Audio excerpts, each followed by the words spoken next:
सारंगढ़ में निकाय चुनाव हो रहे हैं तो एक और सारंगढ़ का वार्ड क्रमांक 1 कांग्रेस के पैराशूट प्रत्याशी लैंडिंग को लेकर अपने कार्यकर्ताओं से नाराजगी कांग्रेस पार्टी के लिए भारी पड़ता नजर आ रहा है। तो वहीं कांग्रेस से ही अलग होकर प्रत्याशी निर्दलीय चुनाव का आगाज कर चुके हैं। तो इधर बीजेपी इस मुद्दे को लेकर अलग रणनीति लेकर चल रही है। इसी बीच वार्ड नंबर 1 की बीजेपी प्रत्याशी सविता हरिप्रिय से हमारे संवाददाता ने सीधी चर्चा की।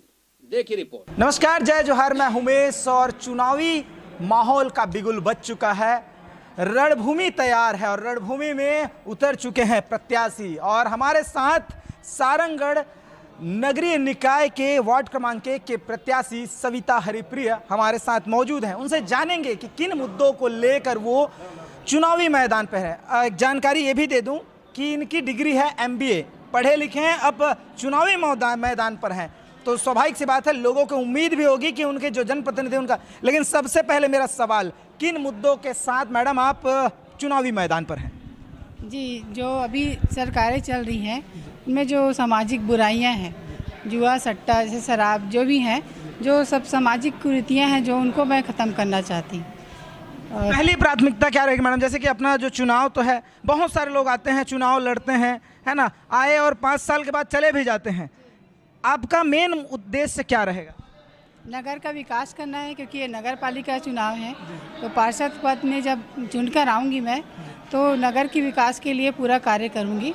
जैसे जल सुविधा है और नाली सुविधा, सड़कें, स्वास्थ्य संबंधी सभी चीज़ों का निराकरण करने की कोशिश करूँगी। मैडम, आपके मैं वार्ड में ग्राउंड जीरो पर रिपोर्ट वहाँ पर जब बनाया, देखा भी नालियाँ टूटी हुई हैं, लोगों के पास रहने के लिए, कई लोगों के पास घर भी नहीं है, टूटा हुआ है मकान। आपके शासनकाल में 15 साल का जो शासनकाल था, उस दौरान वो मकान टूटा हुआ है। क्या कहेंगे इसको? उसके पहले जब ये टूटा, उस समय कांग्रेस सरकार थी। उस समय उन लोगों सरकार नहीं थी मैडम, जब टूटा ना, बीजेपी के शासनकाल था। जो विधायक जो थे वो कांग्रेस, विधायक जो थे, सांसद मतलब कांग्रेस के थे। तो उन लोगों के बीच हुआ होगा, कार्य नहीं हो पाया होगा, नहीं कर पाए होंगे विधायक अपने, उनका नहीं हो पाया होगा, नहीं कर पाए होंगे, इतनी ताकत नहीं जमा पाए होंगे, इसलिए ये टूटा। और जिसमें जितने भी नुकसान गरीब लोग पाए हैं, तो उन लोगों का जो भरपाई करना है, जो घर टूटे हैं उनका जो पट्टे देना है, ये करना है। नालियाँ टूटी हैं, जितने सड़कें हैं, पूरा मतलब पूरा मोहार भाटा ही पूरा बर्बाद हो चुका है। मैडम, यहाँ पर कांग्रेस जो है जिला निर्माण के मुद्दे को लेकर यहाँ चुनाव लड़ रहे हैं। बीजेपी क्या मुद्दा है उनके पास? ये तो जिला का जो वो लोग बोल रहे हैं वो तो गलत है, क्योंकि जिला का संघर्ष तो शुरू से होता आया है। आपका भी 15 साल था, क्यों नहीं बना? जी, तो 25 साल से जो संघर्ष चला वही बता रही हूँ, जो लाइन से चलता गया उसके दौरान ये पूरी तैयारी हो चुकी थी हमारे। ये भी सवाल है ना, क्योंकि अविभाजित मध्य प्रदेश में भोपाल और सारंगढ़ की तुलना एक साथ की जाती है। तो सारंगढ़ को इतना समय क्यों लगा जिला बनने में? 15 साल का तो आपका भी शासनकाल था। छत्तीसगढ़ में कई छोटे छोटे जो जगह हैं उसको जिला बना दिया गया, लेकिन सारंगढ़ को क्यों नहीं बनाया गया? हाँ, वही तो पूरा जब से बोला जा रहा था सारंगढ़ को जिला बनाया जाएगा, और पूरे नेता सभी लोग कोशिश कर रहे थे, और ये मुद्दा था भी, लेकिन कुछ वजह से भी नहीं घोषित नहीं हो पाया था। नाम आने के बाद भी घोषित नहीं हो पाया था, वो अभी इस मतलब शासनकाल में हो पाया है। मैडम, एक चीज़ और भी है, जैसे कि हमने जब ग्राउंड रिपोर्ट जब बना रहे थे, तो बोरिंग तो है लेकिन उसका चबूतरा नहीं पानी निकासी के लिए, नाली के लिए वहाँ पर पानी निकलने के लिए जगह नहीं है, तालाब है, तालाब गंदा है, ना पचड़ी है, यहाँ तक कि तालाब जाने के लिए भी रास्ता नहीं है। तो आप अगर वहाँ के आप जनप्रतिनिधि हैं, तो लोगों के लिए आप क्या करेंगे?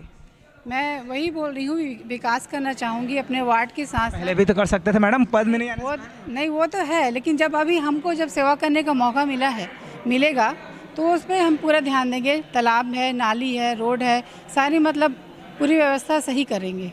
मतलब आपका मुख्य उद्देश्य रहेगा लोगों की सेवा के लिए, लोगों के जो मूलभूत सुविधाएं हैं उसको देना, ये आपकी पहली प्राथमिकता रहेगी? जी, पहली प्राथमिकता वही रहेगी कि लोगों की सेवा करें, जो उनको मैडम कैमरे के सामने बोल रहे हैं, जब जीत जाएंगे तो ये करना पड़ेगा। वो सेवा के लिए जब आए हैं तो वो करेंगे हम, क्योंकि जो समस्याएं हमारे सामने, जो हमने घूमा है, लोगों से मिला है, तो जो समस्या उन लोगों ने बताया है। मैडम, लेकिन कुछ लोग नाराज भी हैं, तो उनकी नाराजगी कैसे दूर करेंगे? जो उन लोगों से नाराज होंगे जो उनके कार्य नहीं किए हैं, अभी हम उस पद पे आ रहे हैं, जैसे अपनी सेवा के लिए उतरेंगे तो जैसे जितना बन पड़ेगा हमारे से वो सेवा करने की पूरी कोशिश करेंगे। जी बिल्कुल। तो मैडम का कहना है कि वो लोगों की सेवाएं के लिए आ रहे हैं। अब देखना होगा कि वार्ड क्रमांक 1 की जनता उन्हें उनके सर पर ताज पहनाते हैं या फिर उनको हार का सामना करना पड़ेगा, ये तो आने वाला वक्त ही बताएगा। वहीं एशियन 24 अभी ने सभी दर्शकों से ये भी अपील करता है कि अपना मताधिकार का प्रयोग करेंगे, सच्चे को चुनेंगे, अच्छे को चुनेंगे। सहयोगी मुकेश शर्मा के साथ उमेश जायसवाल, सारंगढ़।